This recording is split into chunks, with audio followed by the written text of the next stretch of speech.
우리 함께 7장 53절 말씀을 읽도록 하겠습니다. 7장 53절 말씀 함께 시작. 다 각각 집으로 돌아가고.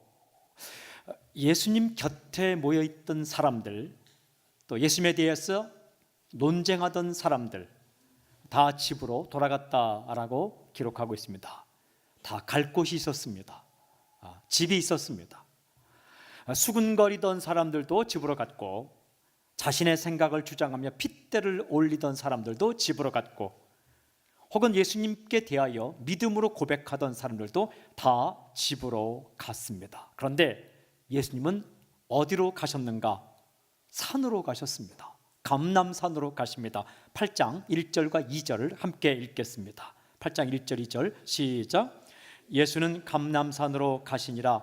아침에 다시 성전으로 들어오시니 백성이 다 나아오는지라 앉으사 그들을 가르치더니. 감람산이란 올리브산을 말합니다. 이 감람산 기슭을 겟세마네 동산이라 말하죠. 겟세마네 동산 따로 있고 감람산 따로 있는 게 아니라 감람산에 있는 한 기슭을 겟세마네 동산이라 말합니다. 예수님은 그곳에 자주 가셨습니다. 여우도 굴이 있고 하늘나는 새도 깃들 곳이 있는데 나는 머리 둘 곳이 없도다 라고 말씀하신 것처럼 예수님께서 아주 겸손하게 검소하게 또 사셨습니다. 여러분, 누울 곳 한 평 있으면 오늘 감사함으로 잘 살 수 있길 바랍니다. 다 갈 곳이 있고 집이 있는데 주님은 산으로 가셨습니다. 그 산에 가셔서 무엇 하는가? 두 가지 하셨습니다. 기도하시고 안식하셨습니다. 쉬시기도 하시고 그리고 기도하기도 하셨습니다. 밤에 홀로 있을 때에 제자들과 함께 기도하고 다음날 아침 성전으로 가셨죠. 아침에 성전으로 가셨는데 무엇하러 가셨는가? 사람들에게 하나님의 나라를 가르쳐 주려고 가셨습니다. 앉으셔서 말씀을 가르칠 때 갑자기 시끌벅적한 소리가 들리는 겁니다. 사람들이 한 여인을 끌고 왔습니다. 무슨 일이 일어난가? 여러분 3절부터 6절을 보십시오. 3절부터 6절 함께 읽겠습니다. 시작. 서기관들과 바리새인들이 음행 중에 잡힌 여자를 끌고 와서 가운데 세우고 예수께 말하되 선생이여, 이 여자가 간음하다가 현장에서 잡혔나이다. 모세는 율법에 이러한 여자를 돌로 치라 명하였거니와 선생은 어떻게 말하겠나이까? 그들이 이렇게 말함은 고발할 조건을 얻고자 하여 예수를 시험하 이러라. 예수께서 몸을 굽히사 손가락으로 땅에 쓰시니. 서기관들과 바리새인들이 한 무더기 찾아왔습니다. 한 여인을 끌고 온 거예요. 그 여인을 이렇게 소개합니다. 음행 중에 잡힌 여자. 이름도 모릅니다. 성도 모릅니다. 어디 사는지 모릅니다. 근데 성경은 음행 중에 잡힌 여자다라고 기록을 합니다. 그 여자는 간음하다가 현장에서 붙잡혔고 사람들에게 끌려서 성전까지 오게 되었습니다. 성전은요, 이렇게 끌려오면 안 되는 곳입니다. 대부분 그때 사람들은 성전에 갈 때 좋은 옷 입고 세수하고 그리고 아주 멋진 모습으로 성전에 갔죠. 근데 이 여인은 간음하다 현장에서 붙잡혀서 사람들에게 끌려서 그렇게 성전에 오게 되었습니다. 이 여인을 끌고 온 사람들, 서기관과 바리새인들은 이 성경, 모세 율법을 운운하면서 이렇게 말합니다. 이 여인을 어떻게 해야 합니까? 이 여인을 도대체 어떻게 해야 합니까? 구약의 율법에는 죽이라고 말했습니다 라고 하는 거예요.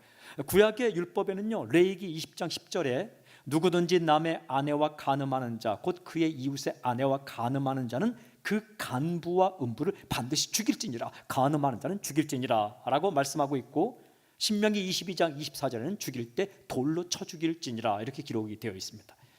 간음은 죄입니다. 분명한 죄입니다. 하나님께서 싫어하는 죄입니다. 그런데 중요한 질문이 있어요. 이 서기관과 바리새인들은 이 여인을 왜 끌고 왔고 왜 이렇게 질문하는 것일까? 요한복음은 아주 이렇게 기록합니다. 그들이 이렇게 말하면 고발할 조건을 얻고자 하여 예수를 시험함이러라. 여인을 생각한 거 아니에요. 하나님을 생각하는 것도 아닙니다. 무슨 생각으로 이 여인을 끌고 왔고 예수님께 질문하고 있는가? 예수님을 시험해서 예수님을 고발하기 위해서 그렇게 질문하고 있다. 예를 들어 아주 대답하기 힘든 질문을 한 겁니다. 예수님께서 만약에 돌을 들어 치라라고 말씀하시면 여러분, 지금까지 사람을 사랑하고 용서하라고 가르친 예수님의 당신 자신의 가르침과 배치되기 때문에 힘든 상황에 접하게 되죠. 만약에 예수님께서 그 여인을 돌로 치지 말라 하면 율법을 어기는 게 되겠죠. 이때 예수님께서 어떻게 하시는가? 대답하시지 않습니다. 그리고 몸을 굽혀서 땅에 무엇인가를 적기 시작합니다. 어떤 말을 적었을까? 아무도 모릅니다. 여러 가지로 상상할 수 있겠지만 성경에 기록되어 있지 않기 때문에 무슨 말을 썼는지는 모릅니다. 저도 모릅니다. 조용히 저게 다가와서 목사님, 그때 예수님께서 어떤 말씀을 쓰셨을까요? 그럼 물어보지 마십시오. 저 모릅니다. 성경에 기록되지 않았기 때문에. 그래서 무슨 말 썼을까? 책들을 많이 읽어보니까 굉장히 많은 여러 가지 학설이 있더라고요. 상상해서 그럴듯한 이야기도 있고. 그런데 모릅니다. 그러나 예수님께서 글씨를 땅에 적으셨습니다. 단 한 가지, 어떤 사람은 아무 생각 없이 그냥 끄적거렸다. 그건 아닙니다. 무엇인가를 쓰셨을 것입니다. 하여튼 뭔가를 쓰셨습니다. 이어지는 이 구절에 보면 예수님께 얼른 대답하라고 사람들이 다그칩니다. 빨리 대답하라고. 이때 예수님께서 대답을 하셨습니다. 말씀을 하셨습니다. 저는 오늘 메시지를 선포하면서 이 예수님께서 하신 말씀에 집중하고자 합니다. 예수님께서 하신 말씀이 7절부터 11절에 잘 기록되어 있습니다. 7절부터 11절 우리 함께 읽겠습니다. 크게 시작. 그들이 묻기를 맞이 아니하는지라 이에 일어나 이르시되 너희 중에 죄 없는 자가 먼저 돌로 치라 하시고 다시 몸을 굽혀 손가락으로 땅에 쓰시니 그들이 이 말씀을 듣고 양심의 가책을 느껴 어른으로부터 시작하여 젊은이까지 하나씩 하나씩 나가고 오직 예수와 그 가운데 섰는 여자만 남았더라. 예수께서 일어나서 여자 외에 아무도 없는 것을 보시고 이르시되 여자여, 너를 고발하던 그들이 어디 있느냐? 너를 정죄한 자가 없느냐? 대답하되 주여 없나이다. 예수께서 이르시되 나도 너를 정죄하지 아니하노니 가서 다시는 죄를 범하지 말라 하시니라. 예수님의 말씀이 세 가지로 기록되어 있어요. 하나는 너희 중에 죄 없는 자가 먼저 돌로 치라. 두 번째는 나도 너를 정죄하지 아니한다. 세 번째는 가서 다시는 죄를 범하지 말라. 첫 번째에 있는 너희 중에 죄 없는 자가 먼저 돌로 치라, 이것은 인간의 실존을 말하는 거예요. 나도 너를 정죄하지 아니한다, 이것은 용서의 경험을 주는 겁니다.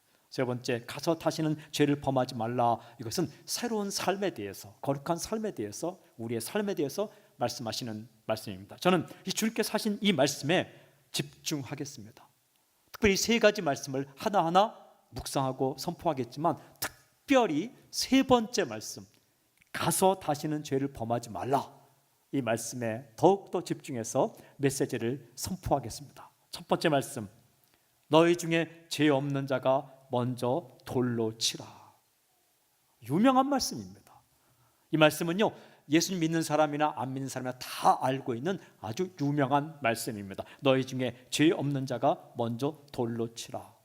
우선은 바리새인과 서기관들에게 하신 말씀입니다. 돌을 들고 그 여인을 치려고 하는 사람들에게 하신 말씀입니다. 이 말씀 듣고요, 다 돌을 놓고 돌아갔다는 거예요. 어른으로부터 시작해서 젊은이 이르기까지 다 들고 있던 돌을 놓고 돌아갔다. 왜? 마음에 찔렸기 때문입니다. 그렇습니다. 어느 누구도 다른 사람의 죄에 대해서 마음 편하게 돌을 들 사람은 아무도 없습니다. 이게 인간 실존이, 왜? 나도 죄인이기 때문입니다. 모두가 죄인이기 때문입니다. 이것이 바로 사람의 실존입니다. 다른 사람을 향하여 돌을 들고 있는 이 정죄의 비판의 돌을 우리가 내려놓을 수 있는 길은 나도 죄인이라는 사실을 깨닫는 거예요. 사람들 보면요, 돌을 한 무더기씩 가지고 다녀요. 한 무더기씩 가지고 다녀요. 교육을 더 많이 받으면 없던 돌도 막 생겨요. 인생을 살다 보면, 오래 살다 보면 이게 남의 잘못이 보이기 때문에 정말 남들보다 더 많은 돌을 가지고 다녀요.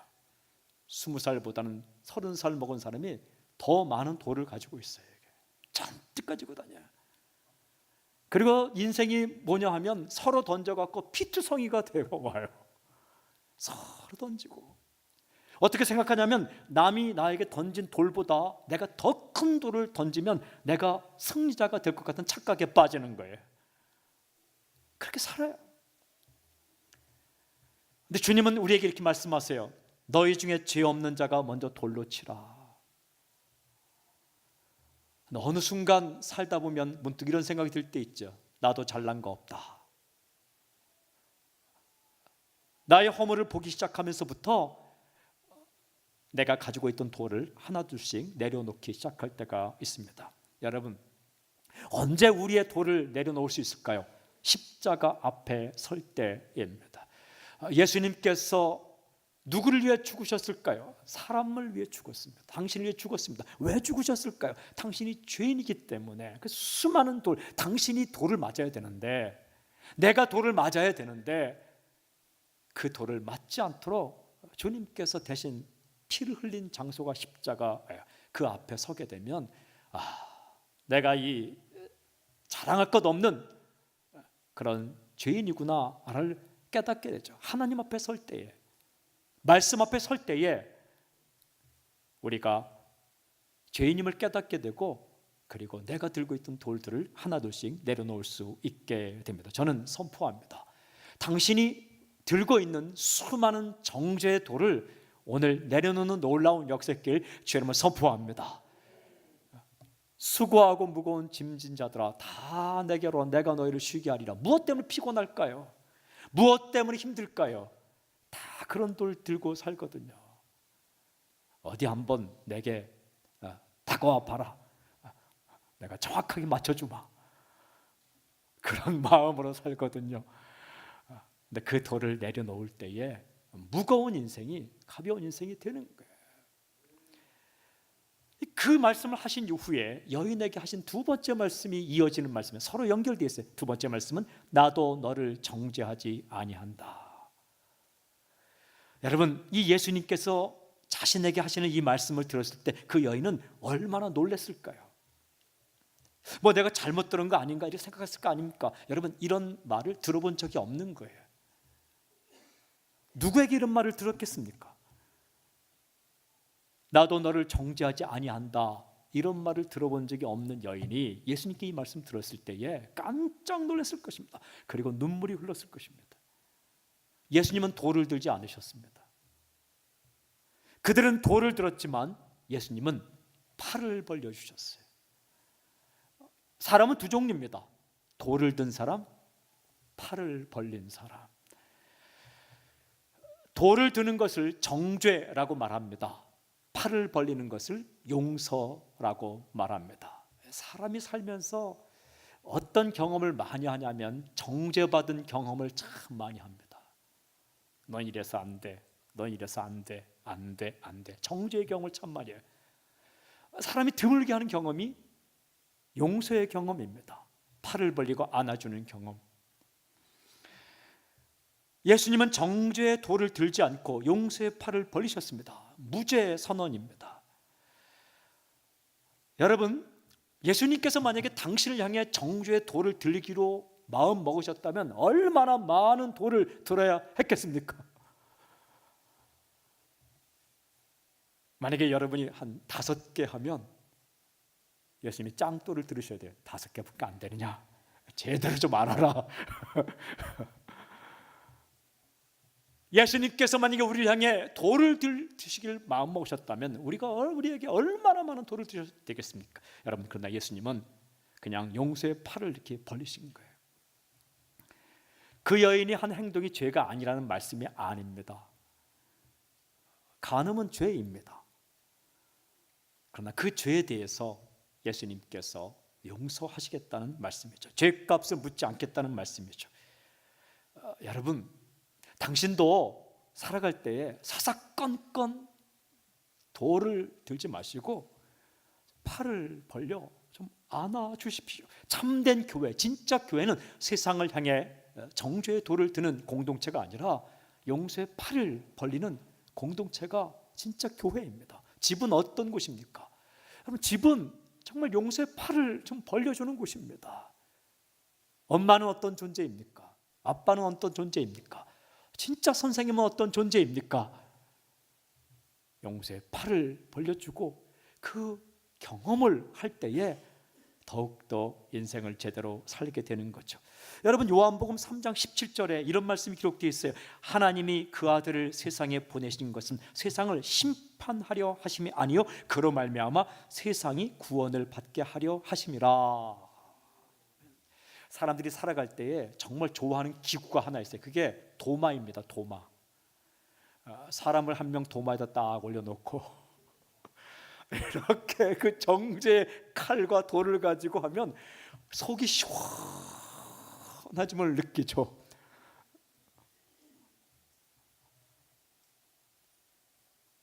속이 시원해집니까? 자기가 그 도마에 올라간 걸 알게 되면 피눈물이 흘리게 되는 거죠. 다 불편하게 살아갑니다. 다약하게 살아갑니다. 다 허점투성이로 살아갑니다. 그때마다 전부 다 정죄의 돌을 칼날을 든다면 그 어떻게 살겠습니까? 예수님은 심판하기 위해 오신 것이 아니라 구원하기 위해 오셨다라고 말씀하세요. 여러분, 주님께서 이 용서의 팔을 다 벌려주시고 여인을 용납하셨습니다. 용서의 경험, 용서받은 경험, 용서받은 경험을 한 이 여인에게 주님께서 하시는 세 번째 말씀이 있어요. 그 세 번째 말씀이 가서 다시는 죄를 범하지 말라. 가서 다시는 죄를 범하지 말라. 오늘 메시지 제목입니다. 설교 제목입니다. 가라라고 말씀하셨어요. 어디로 가라는 말씀입니까? 그 여인이 있던 곳으로 가라. 주님께서 우리를 안아주시고 변화시킨 다음에 다시 파송 보내시는데 그 중에 99%는 있던 곳입니다. 그 중에 나머지 1%가 이제 내가 있지 않던 곳으로 가는 거죠. 대부분 다 있던 곳으로 보냅니다. 집으로 가고 회사로 가고 있던 곳으로 가는 거죠. 예수님께서 그 여인에게 가라라고 말씀하십니다. 있던 곳으로 가라. 다시 세상으로 파송하고 있습니다. 이 순서가 중요합니다. 가라, 다시는 죄를 범치 말라. 그 다음에 나도 너를 정죄하지 아니한다. 이 말씀이 있는 게 아니라 나도 너를 정죄하지 아니한다. 이 말씀이 있은 다음에 가서 다시는 죄를 범하지 말라 이것입니다. 순서가 바뀌면 안 됩니다. 다시는 죄를 범하지 말라. 그러니까 먼저 오고 나는 너를 정죄하지 아니한다. 그러면 일반 종교입니다. 그러나 나는 너를 정죄하지 아니한다. 이게 먼저 오고 십자가의 용서가 먼저 오고 가서 다시는 죄를 범하지 말라라는 거룩의 명령, 순결의 명령이 있는 것, 이게 복음입니다. 주께서 가라. 어디로? 있던 곳으로. 그리고 뭐라고 말씀하십니까? 가서 다시는 죄를 범하지 말라. 이제는 죄 짓지 말고 살라라는 말씀입니다. 저는 오늘 이 예수님 말씀을 가슴으로 받는 당신이 되길 주님을 선포합니다. 죄가 싫어지길 바랍니다. 예수님의 바람이에요. 예수님의 소원입니다. 예수님의 소원은 무엇인가? 여러분이 죄 짓지 않고 살기를 원하는 겁니다. 예수님 믿고 구원받은 백성들이 세상에서 죄를 떠나 살기를 원하는 거예요. 왜 그렇게 살아야 될까요? 우리가 여러분, 이유는 간단합니다. 그래야 행복하기 때문입니다. 죄를 떠나 살아야만 예수님 믿고 구원받은 여러분이, 당신이 행복하기 때문입니다. 그래야 제대로 살 수 있기 때문입니다. 용서의 은혜는 변화된 거룩한 삶의 은혜를 포함하고 있습니다. 용서받고 끝, 이게 아니라 용서의 은혜 안에는 거룩한 삶, 순결한 삶, 깨끗한 삶, 그런 삶이 포함되어 있는 거죠. 구원 이후의 삶의 핵심은 죄를 떠나는 겁니다. 여러분, 우리 예수님의 피로 용서받았습니다. 이것은 변치 않습니다. 그렇다면 마음대로 죄 짓고 살아도 되는가? 만약에 내 마음 가운데 예수님의 피로 내 모든 죄를 용서했으니까 이제는 마음대로 살아야지 라는 마음이 생기면 아직 예수님을 제대로 못 만난 경우가 있는 겁니다. 그러나 열심히 살려고 하다가 어쩌다가 죄를 지을 수 있죠. 예수 믿고 난 이후에 한 번도 죄 짓지 않습니까? 그렇지 않습니다. 믿고 난 이후에도 죄를 지을 수 있어요. 그러나 내 마음 가운데 예수님 믿으면 모든 죄를 용서해 주니까 마음 놓고 마음 먹고 죄 져야지, 이런 마음이 생기면 가짜일 가능성이 많다는 거죠. 예수님 믿고 난 이후에 죄를 지을 수 있어요. 또 짓게 됩니다. 완벽한 인간이 어디 있겠습니까? 그러나 예수님 믿고 난 이후에는 아무 생각 없이 죄 짓는 게 아니라 죄가 싫어집니다. 어찌할 수 없는 상황상 우리가 죄를 지을 때도 있지만 그럴 때 가슴이 떨리고 손이 떨리고 이거 안 되는데 라는 마음이 항상 온다는 거예요. 죄는 하나님의 마음에 맞지 않는 것, 하나님이 싫어하시는 것입니다. 하나님께 싫어하시는 것, 죄는 무서운 거예요. 왜냐하면 얼마나 무서우냐, 하나님께서 자기 아들을 죽이면서까지 해결하고 싶은 문제가 죄이기 때문에 그렇습니다. 그만큼 죄는 무서운 거예요. 죄는 심각한 거예요. 죄는요, 하나님과의 관계의 친밀함을 깨뜨려 버려요. 잘 기억하십시오. 예수님 믿은 사람이 거짓말한 죄를 지었다고 해서 하나님께서 거짓말 이제 지은 이후에 너는 이제 내 아들 아니다 라고 말씀하진 않아요. 그래도 아들은 아들이에요. 딸은 딸이에요. 그래도 구원해 주세요. 십자가의 피로 용서해 주시고. 그러나 우리가 예수 믿은 이후에 거짓말 시키는 죄를 지었을 때 어떤 결과가 오느냐, 하나님과의 관계에 친밀함이 깨어져요. 친밀함, 인티머시. 그냥 나와 하나님은 아버지와 자녀의 관계이긴 관계인데 이게 친밀함이 사라지는 거예요. 그럴 때 있잖아요. 부모 자식 지간도 부모 자식 지간 끊어지지 않죠. 끊어지지 않는데 말도 잘 안 통하고 왠지 만나면 쑥스럽고 친밀함이 사라질 때가 있잖아요.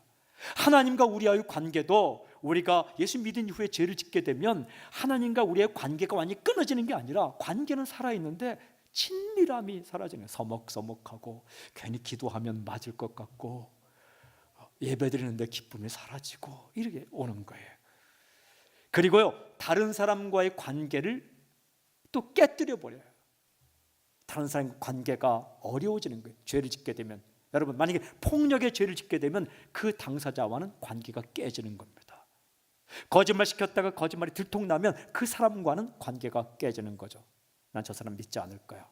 신뢰가 깨지는 거죠. 인격을 파괴합니다. 우리가 죄를 짓는 순간 우리 안에 인격이 파괴되기 시작하고 기쁨이 사라지기 시작합니다. 행복을 빼앗아갑니다. 기쁨을 빼앗아갑니다. 올바른 판단을 할 수 있는 눈을 가려버립니다.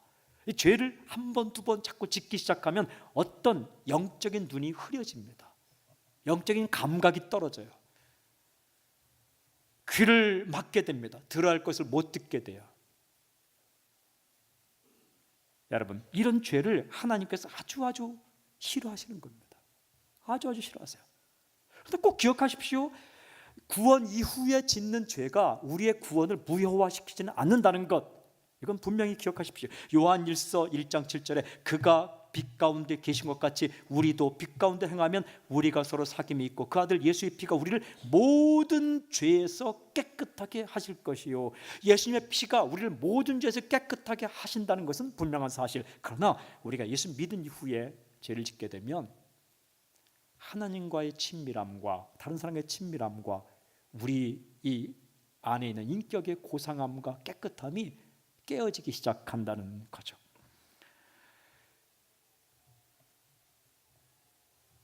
사는 게 힘들어지는 거죠.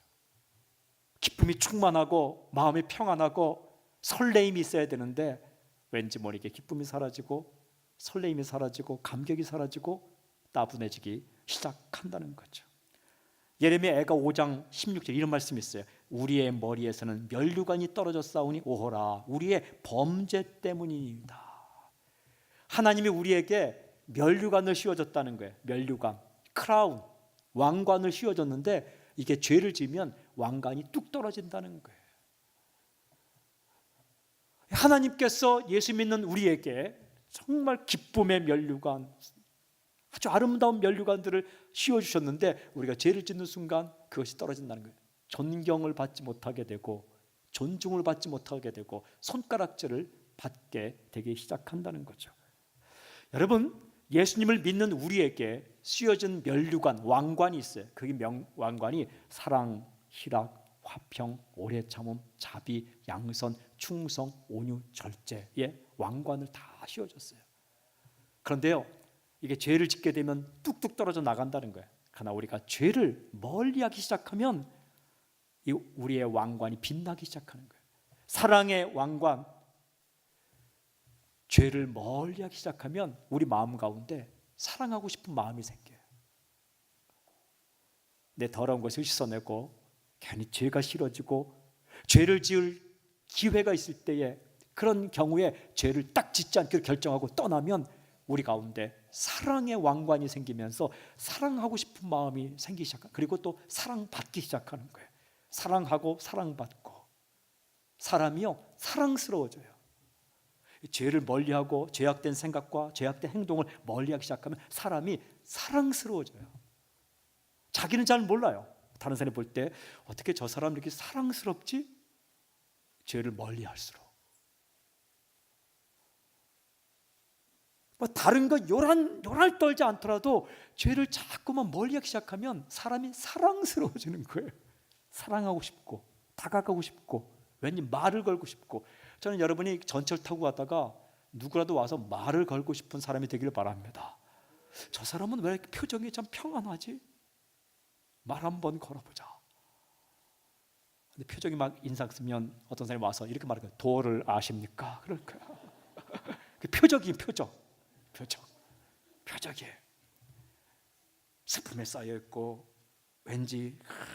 근데 그 사람들 와서 하는 얘기가 당신의 인상을 보니 정말 귀한 인상입니다. 칭찬하지만 인상 쓰는 사람만 찾아가는 거죠. 도를 아십니까?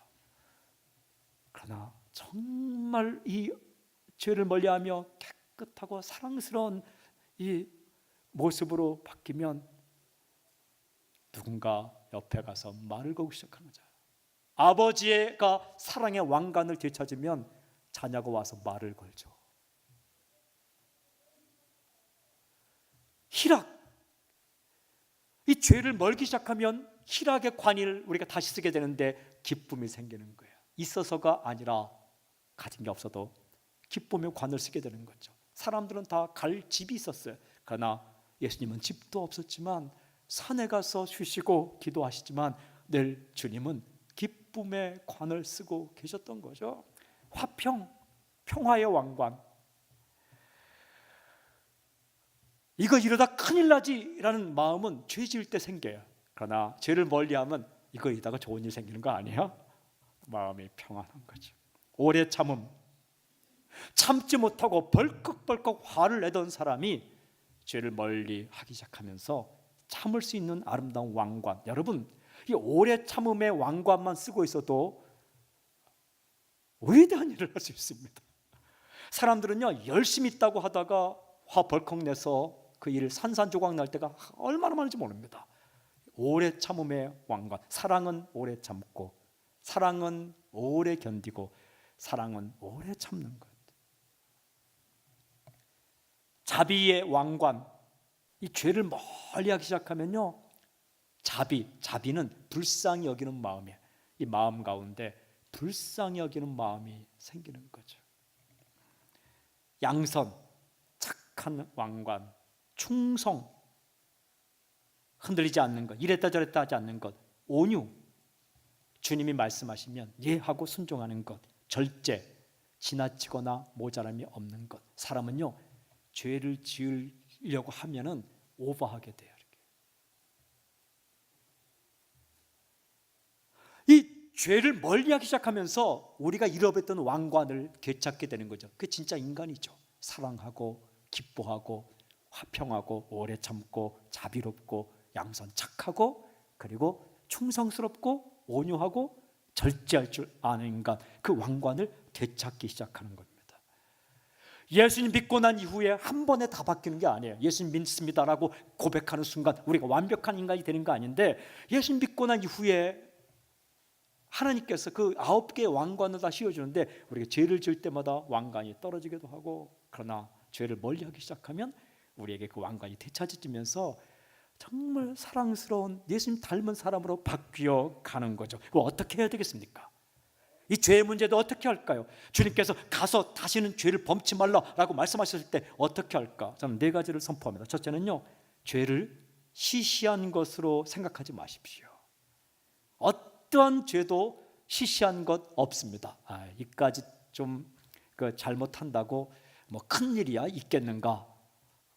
시시한 것. 마귀는 시시한 것 갖고 유혹합니다. 낚시할 때 큰 물고기 낚싯바늘에 달지 않습니다. 작은 것도 합니다. 붕어 잡으려면 작은 것 하나 답니다. 붕어보다 더 큰 잉어 낚싯바늘에 달까요? 그렇지 않습니다.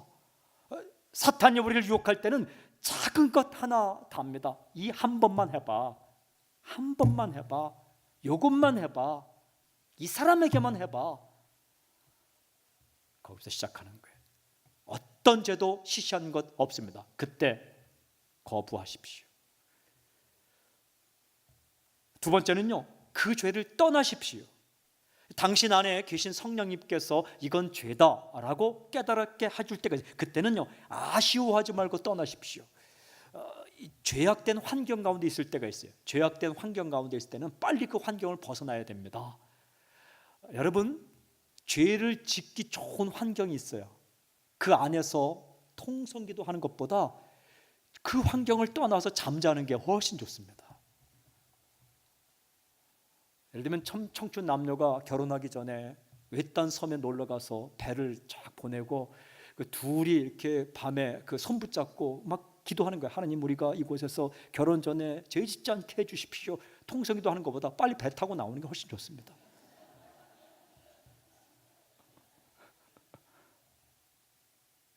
사자 머리에다가, 사자 입에다가 머리를 딱 들이대고, 주님, 이 사자로 하여금 내 머리를 물지 않도록 역사해 주십시오 라고 그 죽을 환경에다 자기를 집어넣고 애써서 기도하는 사람보다 빨리 머리 빼고 집에 가서 잠자는 사람이 훨씬 낫습니다.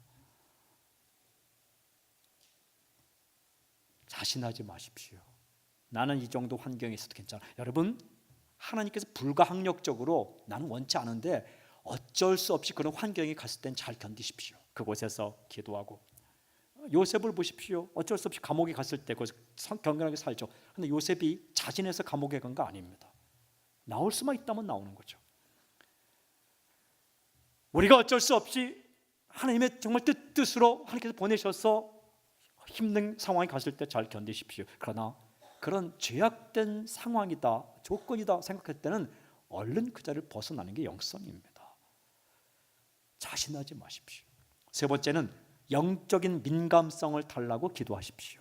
영적인 민감성, 아주 작은 잘못이라도 깨달아지는 영적인 민감성, 그 영적 민감성이 당신에게 있기를 주님을 선포합니다. 이게 뭐가 뭔지도 모르고 그냥 살아가면 안 됩니다. 민감성이 있어야 돼요. 네 번째는 날마다 십자가 앞에 엎드리십시오.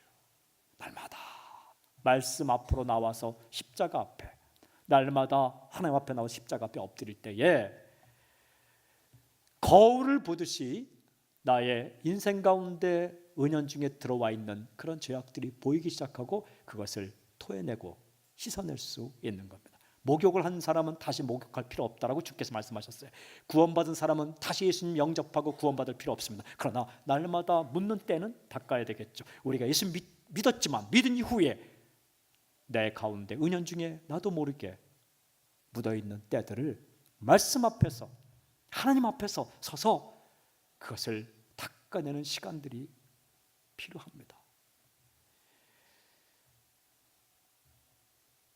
그렇게 되면 다시 우리 가운데 떠나갔던 사랑의 면류관, 희락의 면류관, 화평의 면류관, 그리고 오래 참의 면류관, 자비의 면류관, 양선의 면류관, 충성의 면류관, 온유의 면류관, 절제의 면류관이 다시 씌워지면서 여러분 진짜 빛나는 인생이 되는 것입니다. 크리스천의 삶의 목표는 성공이 아니라 탁월성입니다. 뛰어나다는 의미가 아니라 하나님 보시기에 반짝반짝 빛나는 것. 어느 형편에 있든지 어느 장소에 있든지 무슨 일을 맡았든지 어떤 일을 내게 맡겨주든지 그 일을 감사하고 사랑으로 하고 기쁨으로 하고 평화롭게 하고 참고 하고 절제하며 잘 한다면 그가 어느 곳에 있든지 관계없이 그곳에서 하나님의 영광이 드러나게 될 때 그는 진짜 진정으로 탁월한 인생을 살게 되는 거죠. 여러분, 용서의 팔을 벌리고 그 사람을 안아준 예수님의 이 마음, 그 마음이 당신의 마음이 되기를 원하고, 또한 그렇게 새로운 인생을 찾아준 그 여인에게 주께서 하신 말씀, 가서 다시는 죄를 범하지 말라, 이 말씀이 우리의 가슴 속으로 들어와서 오늘도 거룩하고 순결하고 그리고 아름답게 살고자 하는 열정이 우리 가운데 흘러넘치기를 주님 선포합니다. 순결함은 구원의 조건은 아닙니다. 구원의 열매이죠. 그러나 예수님을 믿고 구원받은 우리에게 주시는 거룩한 열정이 바로 순결함입니다. 거룩함입니다. 주님 다시 오시는 그날까지, 주님 다시 만날 때까지 오늘도 우리가 다시 한번 주 앞에 나아가서 조금 더 거룩하게, 좀 더 순결하게, 그래서 우리의 잃어버린 면류관을 찾고 승리하며 살아가는 당신과 우리 민족의 교회와 우리 모두가 되기를 주님을 선포합니다. 아멘, 아멘. 우리 함께 기도하겠습니다. 우리 함께 기도할 때에 네 가지를 위해 기도하겠습니다. 하나님, 죄를 시시한 것으로 생각하지 않도록 저의 마음을 붙잡아 주십시오. 두 번째는 주께서 우리에게 깨닫게 해줄 때 그 죄를 떠날 수 있는 그런 결단을 우리에게 허락해 주십시오. 그리고 세 번째, 영적인 민감성을 나에게 허락하여 주시옵소서. 성령님, 나에게 영적인 민감성을 허락하여 주시옵소서. 그리고 네 번째, 하나님, 제가 십자가 앞에 섭니다. 주님 앞에 섭니다. 내가 아직 깨닫지 못한 죄가 있다면 깨닫게 하여 주시옵시고, 그 죄를 단호하게 거절하고 나아갈 때에 우리가 잃어버렸던 우리에게 씌워진 면류관을 되찾는 놀라운 역사가 있게 하여 주시옵소서. 주님 다시 오실 때까지 거룩하고 순결한 인생을 살 수 있도록 내 자신과 우리 가족과 우리 교회와 이 민족의 교회를 붙잡아 주시옵소서. 우리 두 손을 들고 주여 세 번 외치고 통성으로 함께 기도하겠습니다. 함께 기도하겠습니다. 주여, 주여, 주여. 아버지 하나님, 가서 다시는 죄를 범하지 말라, 그 여인에게 주셨던 이 말씀을 우리가 듣습니다. 아버지 하나님, 주께서 구하시고 인도하여 주셔서 죄를 시시한 것 생각하지 않게 하여 주시옵시고, 아버지 우리가 죄를 떠날 수 있는 결단을 허락하여 주시옵소서. 아버지, 무엇이 죄이고 무엇이 아버지 선인지 깨닫게 되는 영적인 민감성을 우리가 우리에게 허락하여 주시옵소서. 아버지 하나님, 주께서 구하시고 인도하여 주셔서 우리가 지금 십자가 앞에 하나님께서 구하시고 인도하여 주시옵소서. 주의 말씀 앞에 섭니다. 아버지 하나님, 주께서 구하시고 우리가 알지 못하고 하나님을 깨닫지 못했던 죄악들이 있다면 깨닫게 하여 주시옵시고, 그 죄악을 하나님을 주 앞에 내놓고 떠나게 하여 주시옵소서. 아버지 하나님, 이 시간 우리 깨닫게 하여 주시옵소서. 떠나게 하여 주시옵소서.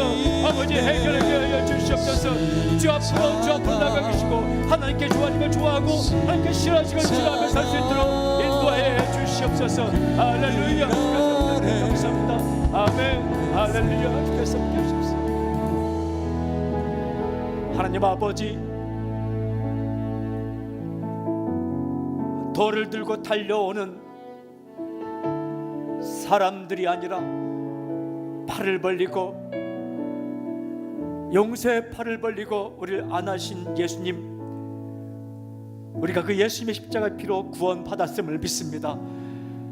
가서 다시는 죄를 범치 말라는 그 여인에게 하신 말씀을 우리에게 주셨사오니, 하나님, 우리의 인생을 붙잡아 주시고 우리 마음을 붙잡아 주셔서 죄를 멀리하며 살 수 있도록 우리를 붙잡아 주시옵소서. 영적인 민감성을 주셔서 하나님이 무엇을 좋아하시는지 무엇을 싫어하시는지 죄와 선을 잘 분별할 수 있는 분별력을 허락하여 주시옵소서. 아주 시시하게 보이는 죄까지 떠날 수 있는 결단력을 허락하여 주시옵소서. 아버지, 죄의 항구를 떠나 죄의 환경을 떠나 주님을 향해 달려갈 수 있는 우리에게 선택력을 우리에게 허락해 주시옵소서. 예수님의 이름을 감사하며 기도하옵나이다. 아멘. 아멘. 살아계신 주님을 찬양합니다. 아멘.